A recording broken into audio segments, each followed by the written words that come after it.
저도 동의를 하는데 사실 축구를 보면서 가장 오프사이드를 생눈으로 보기가 가장 힘들긴 해요. 이게 뭐 선이 나중에 슬로우를 해갖고 그려줘야지 이게 뭐 벗어났는지 나왔는지 들어갔는지를 아는데, 그래서 저는 되게 섬세한 운동이구나. 이게 팀이 어떻게 전략을 맞춰서 온사이드로 해서 골을 넣었을 때 그 희열감이라 그래야 되나? 그 감탄이 더 그렇죠. 커지잖아요. 근데 오프사이드 자체를 폐지를 하면은 정말 막말로 공격수들 그냥 이렇게 쪼르르 앞에 이렇게 대기하고 있으면 되잖아요. 아니, 저 그러니까 같으면 그렇게 할 것 같아요. 전력이 좀 약한 네. 팀이라 하더라도 아까 스토크 볼튼 말씀해 주셨습니다만 소수라도 어쨌든 공격수는 골문 바로 앞에 위치시켜 놓을 거예요. 그런데 그러면은 아무리 이 팀보다 더 개인기 좋은 선수들이 많고 강팀이라 할지라도 여기 한 두세 명 정도의 공격수가 골문 앞에 항상 서성되면 최소한 이 정도 숫자 이상의 수비수는 또 둬야 돼요. 강팀도. 아니면은 경기를 하기 싫으면은 수비수들이 그냥 전체 수비수도 아니 그냥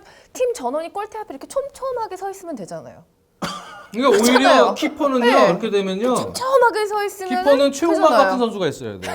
왜 그러냐면 프리킥도요. 네. 그렇게 되면 지금 업사이드 라인이 없어지면요. 전부 골문 앞에 한 18명 들어가서 키퍼랑 몸싸움하고 있어요. 그렇죠. 네. 그러니까 최용만 같은 선수가 이러고 잡을 수 있어야 돼요. 네? 지금은 그러니까- 프리킥을 해도 네. 한 번에 나오면서 프리킥도 옵사이드로 만들어버리는 그런 수비도 있지 않습니까? 그런데 뭐 들어가고 나오고 할 일이 없죠. 프리킥 장면에서는 무조건 골문 앞 싸움이에요. 그거는. 그러니까 프리킥 같은 상황도 과연 옵사이드 폐지론자들이 고려를 다 한 건지 그거를 잘 일단 좀 불분명하고, 저희가 최근에 그 아이스하키 경기를 구경을 갔었어요. 아이스하키 그 링크에 가서 참 재밌어요.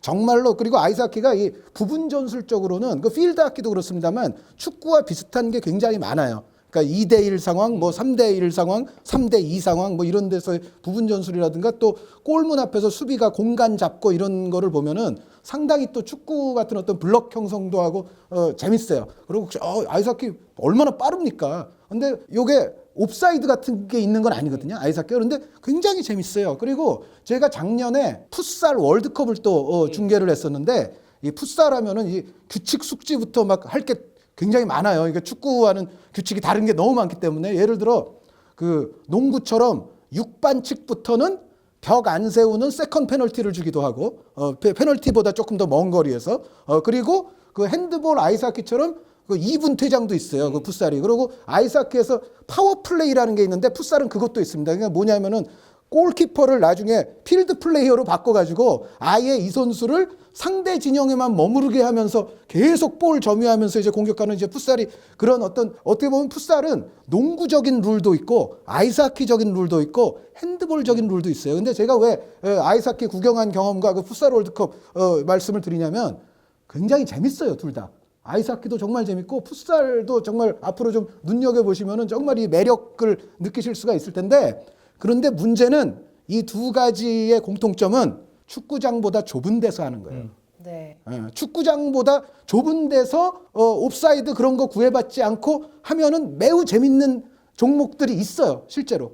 실제로 그게 존재하지 않습니까? 그런데 축구장은 너무 넓어요. 그래서 이 넓은 경기장에 물론 사람 수도 다른 종목들보다는 많기는 합니다만, 이 넓은 경기장을 가장 과학적이고 합리적으로 운영하는 길이 뭘까 해서 결국은 피라미드 포메이션부터 시작해가지고 계속 전술의 발전이 있어 왔고, 그 전술의 발전에 항상 키가 됐던 것이 옵사이드예요. 그러니까 공격하는 쪽은 이 옵사이드를 최대한 걸리지 않으면서 또 옵사이드가 완화되는 국면을 최대한 활용해서 골을 넣을 수 있는 전략을 연구를 해왔던 거고, 그리고 수비하는 쪽은 최대한 이 옵사이드를 수비에 이제 유리하게 활용하기 위한 그러한 전략 전술을 연구를 해온 결과 지금의 축구의 현대 축구의 전술 발전이 옵사이드와 더불어서 계속 있었거든요. 그런데 옵사이드를 날려버린다? 그러면은 제가 아까 말씀드린 것처럼 저 아이스하키도 재밌고 풋살도 정말 재밌는데, 그런 종목으로 만들 정도로 경기장 규격을 줄이면은 저는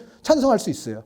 그러니까 제가 봤을 때는 장 의원님이 아까 정말 좋은 말씀해 주셨는데, 아예 좀 이벤트 시범 종목처럼 그렇게 정말 해봐라. 그런데 저는 이것도 지금의 축구 구장 규격에서 하기에는 좀 적당치 않다고 봐요. 그러니까 공간 자체가 조금 더, 그러니까 물론 그 풋살처럼 축구의 4분의 1 경기장에서 할 수는 없지만 지금의 축구장보다는 그래도 조금 좁아야 이거를 해볼만 하지 않느냐. 그런데 지금의 축구장 규격에서 옵사이드를 없앤다? 저는 그 결과가 그렇게 아름답지는 않고, 그리고 축구를 정의하는, 아까 축구는 축이니까 발로 한다는 말씀을 들었는데 발로 하는 것 다음 가는 중요한 패러다임이 어떻게 보면 옵사이드예요. 그런데 그거를 바꿔버린다? 이거는 제가 봤을 때는 뉴턴 물리학에서 아인슈타인 물리학으로 바뀌는 거와 비슷해요. 이거는 그러면은 정말 종목 체인지가 되는 거예요. 맞습니다.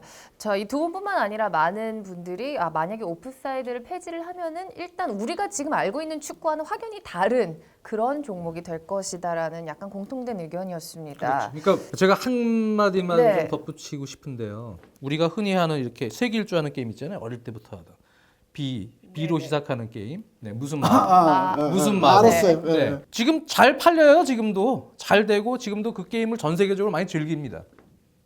근데 룰을 바꿀 이유가 없어요. 룰을 바꾸면 어떻게 될지 몰라요.